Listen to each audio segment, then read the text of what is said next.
Financial markets are one of the very few places where anyone can play. When I started investing, I was still in my 9-to-5 job. I went from consistently, and I mean consistently, being in overdrafts, even on a decent salary, to now having a much better relationship with money, which has helped me retire from a 9-to-5 job before the age of 40. So in this video, I wanted to talk about some of the weird but wonderful things that happen when you stop overspending and you start investing. The first weird and wonderful thing that happens is that when you stop overspending and you start investing, this process helps you redefine your relationship with money. During the early years of my career, my relationship with money was very simple. Make it, spend it. There was no overthinking it. I wanted to be rich, of course, but I just assumed that as I climbed the corporate ladder, it would just happen. And then it finally hit me one day. I was spending my life selling my youth to make rich people richer. And the income I was making was going straight back into someone else's pockets through my spending. My bills, my rent, my clothes, my impulse buying, my overspending, all of that money was going straight back into someone else's pocket. And I really believe that I would have felt a lot better if I had some savings. Every month I had nothing to show for all of the hard work, all of the hours I put into my job, because I was consistently spending thousands and ending up in overdraft. And if you had asked me back then what I spent all of that money on, I couldn't show you. I literally felt like I was being robbed. And it was during this period I started to ask myself some very honest questions. Are you actually happy? Why do you spend so much? Are you trying to impress anyone? What are your top 3 goals in life? How do you intend to achieve these goals? Where do you want to be when you're 50? Do you intend to rely on government pensions? I started to ask myself these very pertinent questions because I was just really tired of not moving forward. And gradually, I started to turn things around. This didn't happen overnight. I became my own personal accountant, knowing my income and expenses, knowing how much I had left over for savings, and then savings became investments. I started turning the complete disregard that I had for my net income, i.e. my income after expenses, into complete respect for money. The second weird but wonderful thing that happens when you start investing is that you start noticing things that you didn't care about before. For example, you become more interested in things that are going on in the economy, what the central banks are doing, and how government policy will either directly or perhaps indirectly affect your money. Take the UK, for example.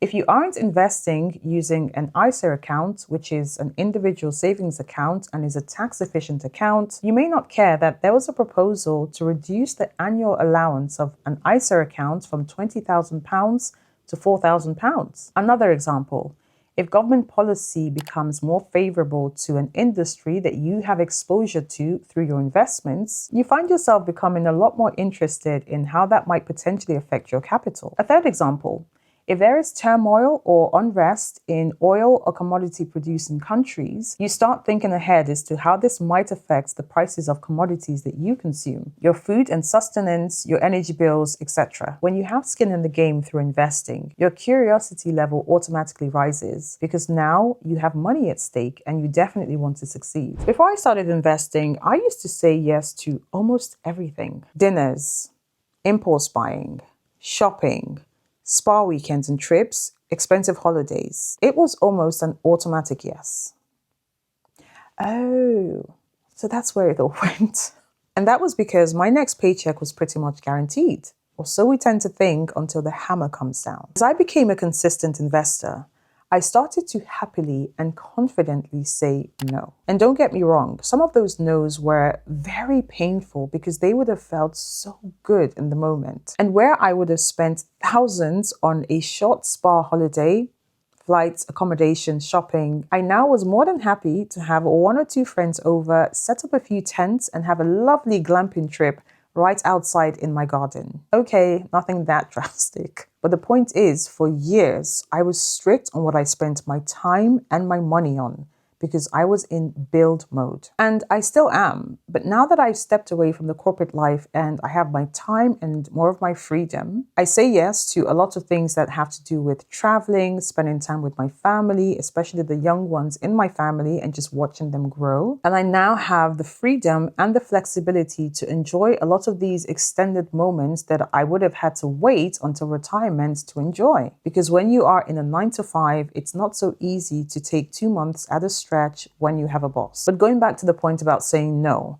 I found that the more I invested and I became consistent, the more I exercised that muscle to say no to habits and practices that were detrimental and very unhealthy for my wallet. The next weird and wonderful thing that happens when you start investing is one that I really wasn't expecting. So here is a psychological curveball. We think spending makes us happy. And yes, it does. It hits the spot for a day or two, and then it fades. How many things have you bought this year or perhaps last year that you still feel as excited about as you were the first time you picked them up? But investing, on the other hand, particularly when you start to see some nice income coming in, holy dopamine rush. I developed a healthy obsession with investing. When I worked, at the end of every month, everyone was excited, but we were all excited for different reasons. Some of my colleagues were excited to get their latest Hermes bags. Others were excited to pay down some of their debt. I was excited because I couldn't wait to move a huge chunk of my income into my investments. The more you invest, like most things in life, the more it becomes second nature. And you start seeing any additional money you make, any additional inflow as capital for investment. Before you spend 1,000,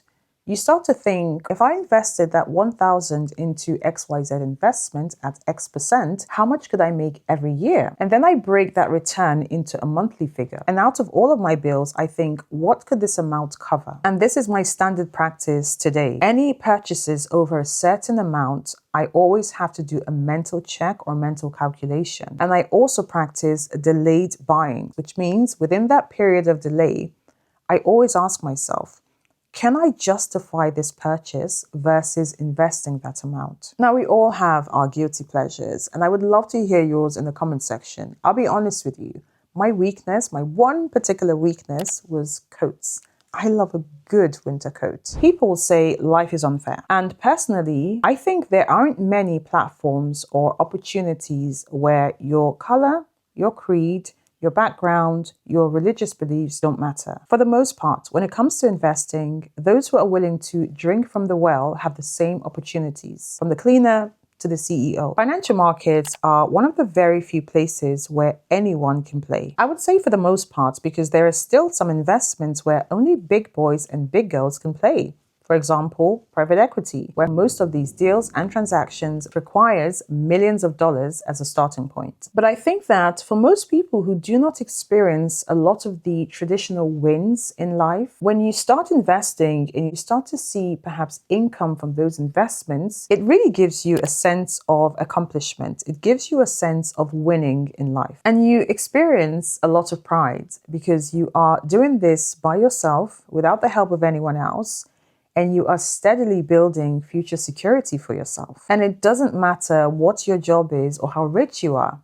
A teacher who has 25,000 in savings or investments is far ahead of a lawyer who's drowning in 250,000 of debt. I've been hard pressed to find someone who is disciplined with their money and investments who happens to be completely reckless in other aspects of their lives. What I find and have experienced is that people who are consistent with their discipline when it comes to money tend to transfer that sense of discipline into other areas of their lives. Obviously, it's not going to be the case for every single person, but I think we can all agree that being disciplined with money is one of the hardest things to do, especially when everything around us encourages us to part with our hard-earned money. And saying no to feeding our material desires and pleasures is a very hard thing to do. And that is also why spending is a lot easier and more enjoyable to do than saving. There is a golden thread that runs across the lives of people I know, including clients of mine who have become wealthy or rich from investing, that golden thread is discipline.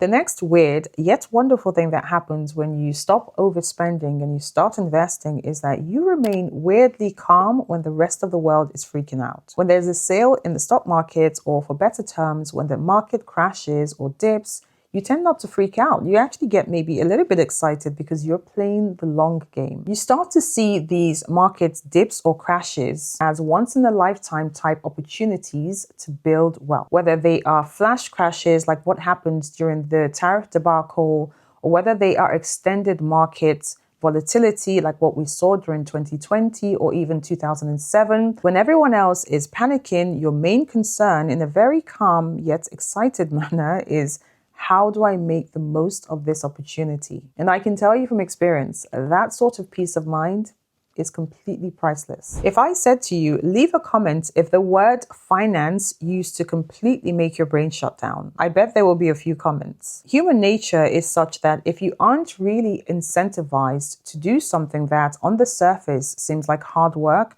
you most likely won't do it. Making money that you do not have to sell your time for is a great incentive. And once you see the improvement in your finances and the wealth that you are gradually building, you naturally will start to enjoy learning about money and you will want to know more. But if you haven't started investing, there will always be a reason to put it off till later. And there is less of an incentive to learn about something that isn't relevant to you. Now, this one is deep. When you stop spending just to spend, and you start putting that extra money into investing, you start to realize that you didn't really want any of that stuff anyway. And you start wanting less and less and enjoying life more. Okay, that is complete hogwash. No, the urge to spend does not go away magically. In fact, if you're in a job and you are investing and you're seeing the extra income coming in from your investments, it kind of makes you want to splurge. Wanting to reduce your spending or actually reducing your spending won't happen overnight. You need to be very patient with yourself. But I do have to say that in my personal experience, consistently investing made me want to seek out areas that I could potentially reduce costs on and plow all of that extra cash or capital into my portfolio. And this really stems from that healthy obsession that I mentioned earlier. And it really made me embrace minimalism. And I cannot tell you how much peace and how much clarity this one act has brought to my life. I'll end this by saying that there is a bizarre element of gratitude that comes with investing. And I can also tell you that if I had continued as I started, making money and spending all of it month in, month out, I would most likely be very stuck today, maybe even unhappy.